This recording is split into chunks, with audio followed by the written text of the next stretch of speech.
Well, this is the thing, even you see this with children at around 7, 8 years old, they start losing that creativity. They go into classrooms and all it's about is testing, and they start to feel that pressure. And then they start to lose the joy of childhood and learning. It just becomes this really, really sad decline. And I'm just all about play. And I think adults need that more than ever, especially in the workplace.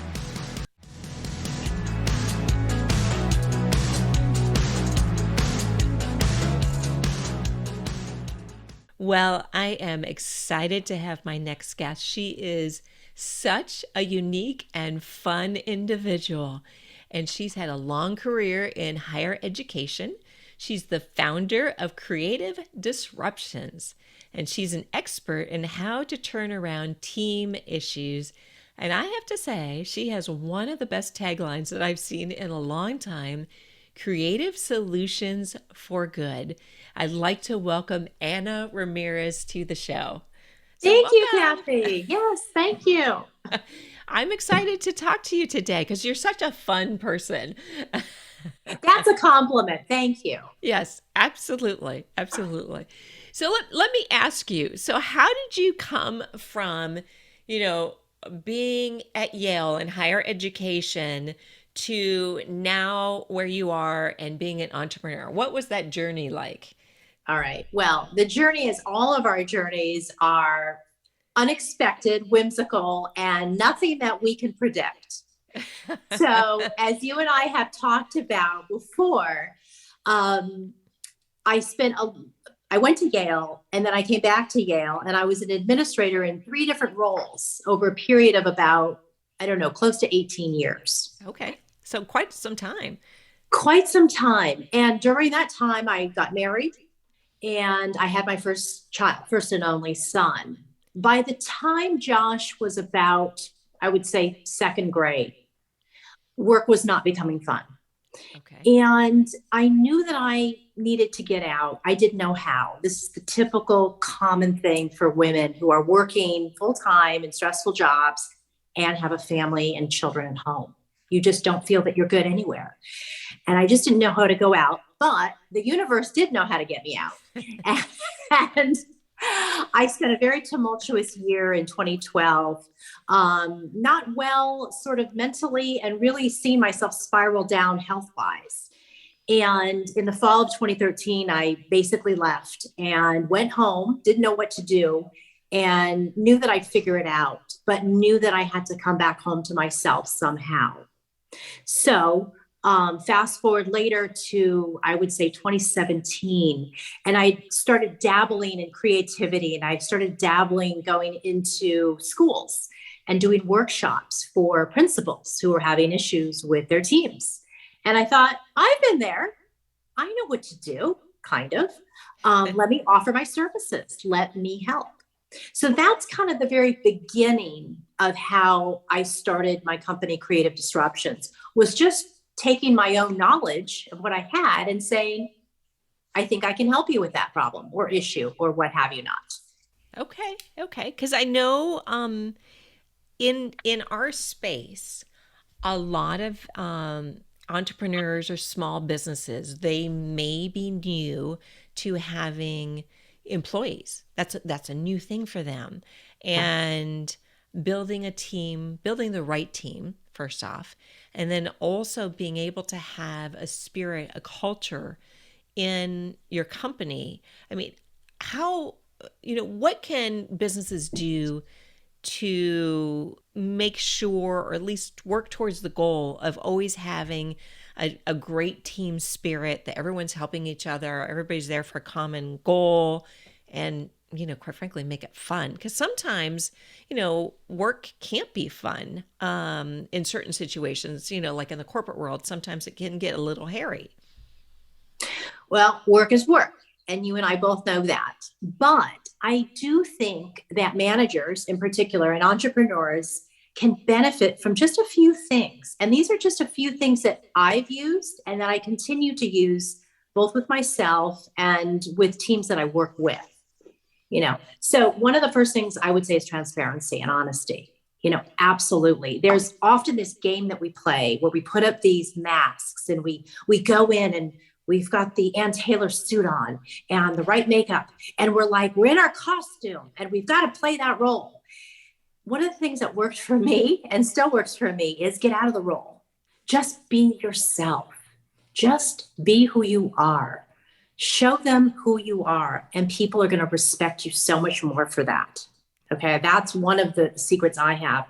The other one is, and all these things take courage, but offer compassion. One of the things about this great resignation period that we're in now is the total lack of compassion for workers. Whether you're a single mom or you're not a single mom or you're a dad struggling, we need, as entrepreneurs and business managers, we need to have compassion for people. People have a lot on their shoulders and a lot on their minds. We need to have that understanding that compassion is the one thing you can offer somebody that really, I think, between compassion and humor, and I'm not sure which one is better, maybe both, that can really help someone through their day. Yes. Because all of us are suffering at some level. So why not offer a little compassion to somebody who might need that, right? So let me ask you this. So if you have a culture in your company that you have right now, in your small business that you have right now, and it's a culture that doesn't have compassion, how can you work so that that becomes part of your company culture? Great question. And I have worked recently with some schools in the Archdiocese where this has been an issue, and morale is low.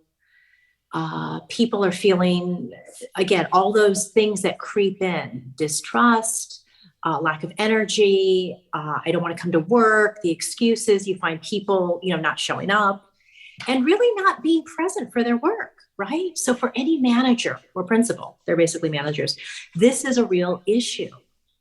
And so what I often do is they'll call me, I'll come in, I'll bring my bag of goodies, and I'll say, You're like the superwoman coming in to save the day. Exactly. And, being in New England, I mean, I walk into a room, I've got blue hair, and the first thing people are thinking is, oh no, another professional development person. And they're And then you thinking, walk in we're going to go through the slide. It's going to, yes, with right. your blue hair, and I a lot of walk times you in. wear glasses, right, that are multicolored. A lot of time I have Yeah. my glasses because I'm nearsighted, and people don't know what to make of me. First of all, they know I'm not from New England. It's obvious. So I just tell them that. I'm totally transparent. I say I'm from Southern California. I've lived here for 33 years. Let's get it out on the table. Okay. Then you start seeing the body. The body relaxes. Then what I do is I try to say, look, we're going to spend a couple hours today. We're going to get you in, get you out. You're going to have fun. That's what we're going to do. And what I do is I try to bring teams together, including the manager. I want them to sit together, and I build teamwork through play. Okay. One of the things that I think can work in any organization or family, because families are organizations, you need to play more together. You need to play more together. You need to let your hair down. You need to do silly things because, again, we go into these jobs every day. We have these roles where there's this hierarchy. She's the mail lady and she's the teacher and she's the lunch lady and da da da da da da da. These are just roles we need to get rid of. We need to level ourselves out on the playing field. We just need to be in the sandbox together. And that's what I do. Absolutely. Absolutely. So I use a lot of play. Have you gotten resistance to the play? Having when you do it, or tell me what happens. I'm just kind of curious. Like okay, if I was a fly on the wall, what typically happens? Well, sometimes I do, especially people who've worked in a company for say over 30 years. You get this. Right. You get the body language. And I'm like, that's okay. That's okay. I get it because there's always resistance and people don't like to change. That's okay. So what I do is I make sure that I have a rotation of different activities. So I have a puzzle table. I have a game table. I have a ball table. I have various tables. I have a table where they just blow bubbles. Everybody has to play. If you don't want to play, that's okay. I don't force you. But once things get going, it's incredible. And I time people. They have like 10 minutes at a table, and they usually have to put a puzzle together. Okay. And then I say move. And then they have to go to the card deck and they have to build a house of cards together. And then I say move. And they have to keep going. And it forces people to do something fun together. And it's interesting to watch the behavior. I love Yeah. it. It's I almost love like it. going back to, I wouldn't say kindergarten, but just going back to that real innocence and Absolutely. joy that, quite frankly, we should probably all have every day in our life, right? We should be Well, doing that every day. absolutely. Well, this is the thing, even you see this with children at around 7, 8 years old, they start losing that creativity. Mm. They go into classrooms and all it's about is testing, and they start to feel that pressure. And then they start to lose the joy of childhood and learning. It just becomes this really, really sad decline. And I'm just all about the play.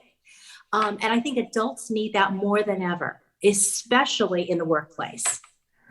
Yeah, I totally agree. So, is there an easy exercise that you can recommend for our entrepreneur listeners that we have out there that have potentially a small team? What would be like a fun thing that they could do that would take, I don't know, half an hour, 20 minutes, even a little bit longer than that to do that team building type of exercise or fun exercise? Well, one thing that I love to do with my teams is I like them to, usually they're so used to being dictated to. Here's the project. Here's what we want you to do. Here's the steps. Okay.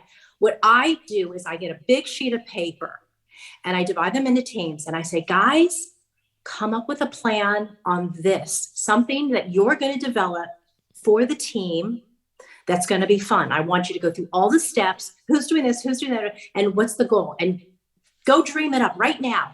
Go dream it up. Here's the crayons. Here's the paper. Go dream it up. And I just let them go to town. I tell them to come back 10 or 15 minutes later. I give them agency to present it, and they feel so good. It's part of it is emotional intelligence. Part of it is playfulness. Part of it is giving them, just letting them, take part in this rather than be dictated to.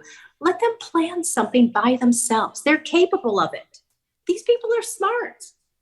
They're very capable of it. Let them do it and then present it to the team. And then we vote on things and people feel good about this. And they actually sometimes even implement it. Yeah, yeah, no, I totally agree. I do believe that there is a place for fun and play in small businesses and in teams. I remember an exercise that I did. This was quite some time ago, but it was really an interesting exercise where I think we were a team of six, if I remember correctly, and you got duct tape to somebody else. Your arm got duct taped to another person, your leg got duct taped to that same person, and we had to build a sailboat that actually floated across this little teeny lagoon. Oh my gosh, that And sounds hard. everybody had like these different roles, and I'm kind of artistic, so I was the one that was drawing the sail and doing that, and other people are building. But it was just one of those things because you're connected to another person. That's a unique experience in itself. Probably could do the same thing with like a burlap sack. It's kind of like those sack races when we were kids that we used to do. Like maybe you would Yes. have a friend you would do it together with, something similar to that. And I have to say, we had so much fun because it was just such an odd thing to do, that our team was so much better after that was done. And it was something that we talked about for a really long time afterwards. And luckily for us, our little sailboat, because we had to pick one person to be in the sailboat to go across the lagoon. And ours actually made it across the lagoon, surprisingly. But yeah. I So I, think the more out of the box, the better. I think when teams learn to communicate better, things start to change. In other words, you should probably do these things. I would say to entrepreneurs, do something every quarter. Do something fun every quarter. And that doesn't mean take them out for drinks, because what happens is, people get in their cliques and they just talk to the people they know. But what we want to do is we want to encourage all sorts of new communications with people that you may not know. Right. So, one of the other things I was just thinking about is I like to ask people without saying a word to line themselves up by year that they were born, but they cannot speak. So they Oh, have to look at each other and they have to use either their fingers or something, and they have to line themselves up from youngest to oldest. And I time them. And it's so good because they've got to learn how to communicate with each other. It's really, really fun. There's so many good ways to learn how to communicate better with your colleagues. And it doesn't have to be painful. that's right. That's right. Well, any communications you have with your colleagues, hopefully, shouldn't be painful, if you have a really good team together. Yeah. I mean, of course, there's always painful conversations Mhm. to be had, but I think the more one can be clear and communicate and know the person, the easier it is to deliver, say, I don't know, bad news, or having to let go of somebody, or talking to them about a review that isn't so, great, or whatever it is. As long as you know that person, I think you can communicate and they can communicate back, and just that tension is released. Right. Exactly. Exactly. So let me ask you this question. So, what makes you a rule breaker? Oh gosh. Because I know you're a rule breaker. I am definitely a rule breaker. And I will say, 12 years of Catholic school made me a rule breaker. Hey, I went to Catholic elementary school, so No offense. They do serve a good purpose. And I do have many, many fond memories of teachers that were really influential. But on the whole, when you're told to show up in a certain way with a certain look with a uniform every day for 12 years, the first thing you want to do is like literally like dye your hair and be a little nutty. Okay. So that's how I move. How else am I a rule breaker? I'm not scared to get out of the box as an artist, as someone who draws every day, as somebody who celebrates serendipity, as someone who's middle aged, and really you start to lose those fears of, the fears that you had when you were 20. Will they like me? Am I going to be accepted? Those start to fall away, right? Because time is of essence. You realize, oh, wow, I don't have that much time on the planet. I don't know. So you just start to do what you really naturally were here to come to do. And that might surprise people. Certainly, they would be surprised about me because for most of my life, I was a very sort of obedient, good girl, good employee, good whatever, and rarely raised trouble. And now I'm into doing good things, good, as you said before, creating, good trouble. yes, exactly. It doesn't, there's a little bit of a misnomer, right? That, if you're a rule breaker, you're going to be, breaking things, bad, you're doing bad things. But really, you don't necessarily. Being a rule breaker is a lot about kind of just being your unique self and kind of pushing the edge of what is it that you can do to improve or to help other people. I think I say, almost like living life on the edge a little bit, right? Yes. Yes. Well, I think too, when I named my company, my son said, "Oh, mom, I don't like that. It sounds so negative." And what was interesting is I said, creative disruptions. But I said the word creative, I think makes it seem fun. It's a creative disruption. I think It, it's a it's great name. But of it, course, I'm a right. rule breaker, so. It, yeah. I mean, and I think it embodies who I am, or at least who I'm becoming, or at least what I've become. And so I think to be true and authentic to who I am, I needed my company to have a name that really reflected that. Mhm. And, it's, oh gosh, I think I wish I could. The reason I also have that in my name, company's name, is just because I really, really believe in creativity. And I really believe that if people really understood the power of being creative, um, they could make millions of dollars in their Absolutely. company. Absolutely. There's a Um, lot to be said about the creativity because it gives you options. It allows you, again, to think outside the box, draw outside the lines, whatever you want to call it. And you're not doing that status quo, kind of marching to the same beat that everyone else is. Yeah.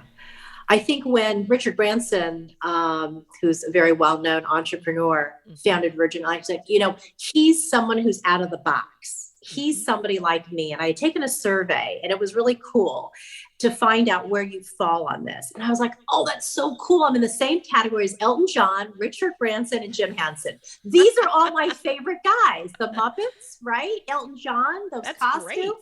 I'm These are all resonate with me. gonna And it have to just find made that me feel, survey. yes, See where. I'll send it to you. It's wonderful because I can brand myself and I can be who I am. You know what? If you send it to me, maybe I'll put it in the show notes as well. So if any of our Absolutely. listeners would like to take the survey, they would be more than welcome to do that. It's very helpful. It's very helpful for entrepreneurs to know who they are and to be 100% authentically who they are. Yes. Because if That's you're what the good not stuff authentic, your customers will know in a heartbeat. in a heartbeat. In a heartbeat, they will know that you are not being true to yourself, and in turn, they're not going to believe your message. Whatever your message is, they're not going to believe it. If you are not authentic, there it's just not going to work. And not just that, but your message may not be for everybody. Mm-hmm, You know, absolutely. I mean, the archdiocese of whatever may not like me and they may not, their energy may not match my energy. And that's okay. Mm-hmm, That's okay. I'm meant to work with other companies or what have you not, but it's all good. There's plenty of work to go around for all of us, as you absolutely. said. Yeah. Absolutely. So, where can people find you, Anna? Okay. I hang out mostly on Instagram. So Anna T. Ramirez. I'm on LinkedIn as well, Twitter. But for the most part, I am on Instagram. My website is also a good place to go and just check me out, see what I do, see who my clients are, and What's your website address, Anna? my website is annatramirez.com. Okay, fantastic. So Well, that concludes my interview with this amazing lady. So, if you like what you heard, if you could be so kind to go ahead and give us a 5-star review. And then, of course, tune in next week for another wonderful entrepreneur interview. So, until next time, my friends, have a really great day and live on the edge and do something really good today. thanks so much, Kathy. Thank you.